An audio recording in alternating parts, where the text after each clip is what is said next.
Morning student, I am Gupta Kumar Srivastava and this is my 7th video of chapter number 10, the employment and unemployment.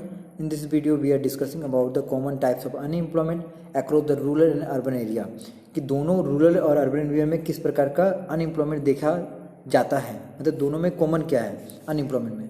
तो देखा जाए पहला लिखा गया open unemployment. Open unemployment occurs when the worker is willing to work and has a necessary ability to work yet he does not get work। मतलब यहाँ पे ये कहा गया ओपन अनएम्प्लॉयमेंट में कि लोग काम करना चाहते हैं, उनके पास एबिलिटी भी है बट जॉब ही नहीं मिल रहा है। He remain unemployed for the full time, वो पूरे दिन अनएम्प्लॉयड रहते हैं। He totally dependent on the other member of the family, और वो अपने परिवार पे निर्भर होते हैं ताकि वो अपने जीवन को काट सकें। This type of unemployment is usually found among the agricultural labour, इस तरह का आपको एग्रीकल्चरल लेबर में मिलेगा।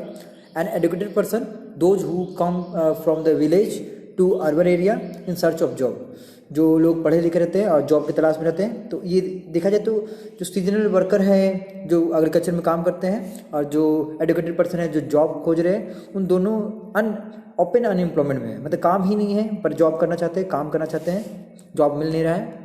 Structure unemployment, structure unemployment occur due to the structure changes in the economy, मतलब अगर किसी प्रकार का स्ट्रक्चर चेंज होता है तो वो स्ट्रक्चर अनएम्प्लॉयमेंट के अंतर्गत आता है। जैसे structural change are broadly classified into the two types. Change in the technology, as a result of all technocrafts are no longer needed, they are render unemployed. मतलब यहाँ पे ये कहा गया कि पुराने टेक्नोलॉजी पे नहीं निर्भर है, लेबर पे नहीं निर्भर है, आज मशीन आते जा रहा है जिसकी वजह से लोग अनएम्प्लॉयड होते जा रहे हैं। In the change in the pattern of the demand because of the which certain industry are now close down and worker are thrown out. मतलब यहाँ पे कहा गया है कि डिमांड चेंज होते जा रहा है। मान ली मैं किसी तरह का प्रोडक्ट बनाता था 20 साल पहले, अब वो प्रोडक्ट का डिमांड नहीं है तो मेरा कंपनी क्या होगा, बंद हो जाएगा। और कंपनी बंद होगा तो लोगों को भी बाहर निकालना पड़ेगा, मतलब नौकरी से हटाना पड़ेगा। Less developed country like India, Bharat को आप डेवलप्ड कंट्री नहीं कह सकते, वो लेस डेवलप्ड ही कंट्री कहलाएगा।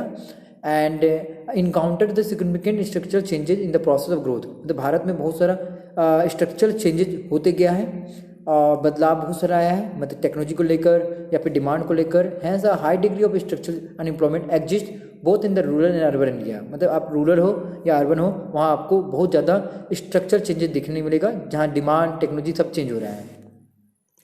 Under employment is situation in which the worker does not get full time job, मतलब यहाँ पे लोगों को ज़्यादा टाइम जॉब नहीं मिलता, मतलब कुछ कम आधा घंटा मिला, जितने भी दिन 8 घंटे का जॉब में 4 घंटे का काम मिला, 3 घंटे का काम मिला, तो इस तरह से उसको अंडर एम्प्लॉयमेंट कह सकते हैं, मतलब आधा एम्प्लॉयड है आधा एम्प्लॉयड नहीं है। He remain unemployed for the some month in the year और सम आवर एवरी डे, मतलब कह सकते हैं कि आप पूरा साल उसको काम नहीं मिला या कुछ महीना काम नहीं मिला या फिर उसको कुछ समय काम मिला है, ठीक है, और कुछ समय काम नहीं मिला है।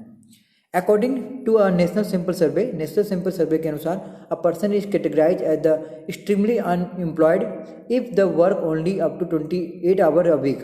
अगर नेशनल सैंपल सर्वे के अनुसार ये बताया गया है कि अगर कोई इंसान एक्सट्रीमली अनएम्प्लॉयड है तब कहलाता है जब वो एक हफ्ता में सिर्फ 28 घंटा काम करे। A person work between 29 to 42 hours per week, it is place in the category of limited under employment, मतलब जो हफ्ता में या वीक में 29 आवर से 42 आवर्स अगर काम कर रहा है तो उसको लिमिटेड अंडर एम्प्लॉयमेंट के अंतर्गत रखा जाता है। मतलब जो लोग काम कर रहे हैं उसको ये बताया जा रहा है कि वो एम्प्लॉयड है या नहीं है समय के अनुसार। According international conference of labour statistics the condition of under employment is found, मतलब ये इंटरनेशनल कॉन्फ्रेंस लेबर स्टैटिस्टिक निकाला गया कि कितने लोगों को काम मिला या नहीं मिला, तो ये इंटरनेशनल कॉन्फ्रेंस हुआ था एक बार।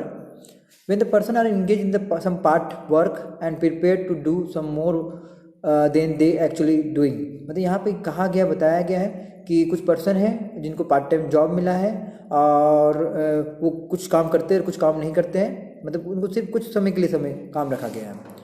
When the income of the person increases after shifting to the other occupation from the existing occupation, यहाँ पे लिखा गया कि जो इनकम है जो पर्सन का वो इंक्रीज कर रहा है पर वो अपने काम से नहीं कर रहा है, कुछ और काम से कर रहा है, एग्जिस्टिंग ऑक्यूपेशन से कर रहा है, तो वहाँ से भी आप देख सकते हैं यहाँ पे भी अंडर एम्प्लॉयमेंट देखने मिलेगा। जो अंडर एम्प्लॉयमेंट है वो दो तरह का है, विजुअल अंडर एम्प्लॉयमेंट और आपका invisible under employment. In this case, people are work lesser than standard hours of work. Visible under employment में आप देख सकते हैं कि जो लोग हैं वो एक्चुअल आवर्स जितने घंटा काम करना चाहता है उससे भी कम घंटा उसको काम मिलता है। For example in India a person normally work 8 hours, मतलब भारत में 8 घंटा काम करता है। If he found job for the 4 hour then it will be deem to be visual under employment, मतलब उसको 8 घंटे का जगह अगर 4 घंटा काम दिया जाए तो उसको विजुअल अंडर एम्प्लॉयमेंट कहते हैं।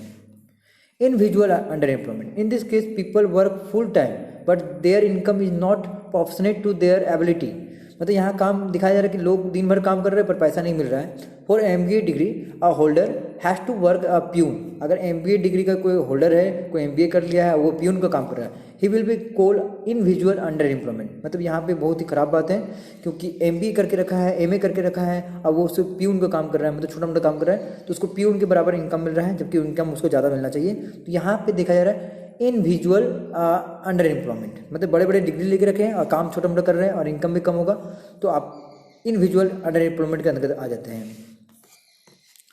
अगला है frictional unemployment. It occur due to the imperfection in the mobility of labour across different occupation, मतलब कि ये होता है लेबर का अलग अलग बंटना या अलग अलग जगह पे ज़्यादा होना कम होना।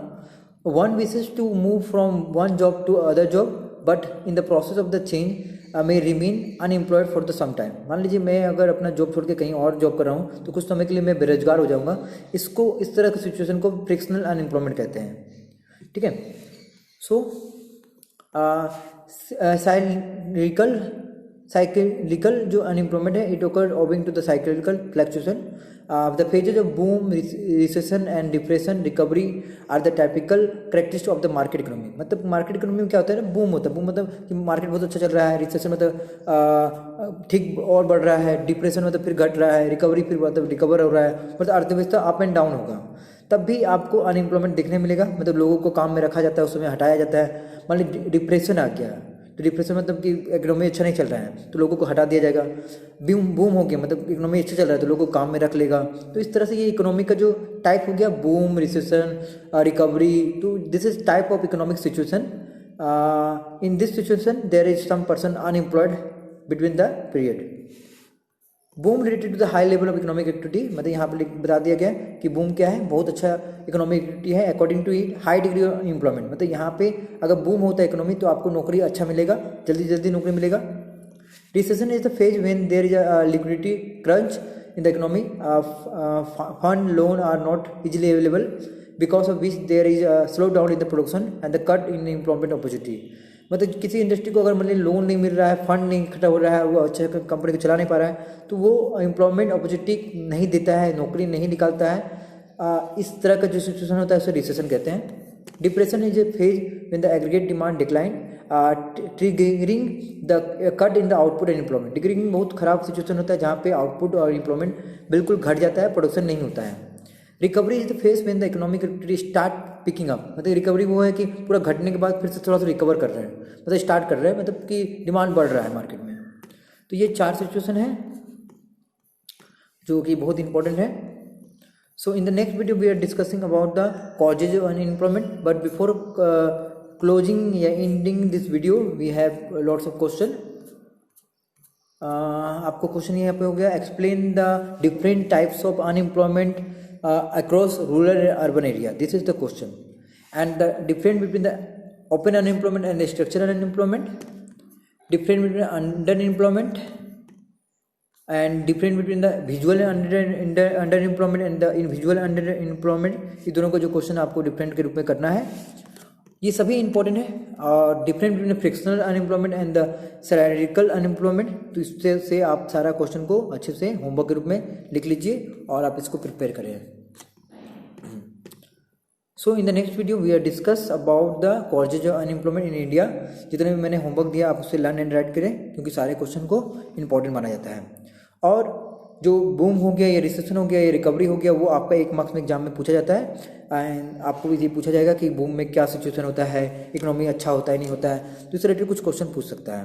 ठीक है, मतलब आपसे ऑब्जेक्टिव क्वेश्चन इस चैप्टर से बहुत ज़्यादा निकाला जा सकता है, आप ऑब्जेक्टिव के लिए इसको रख सकते हैं।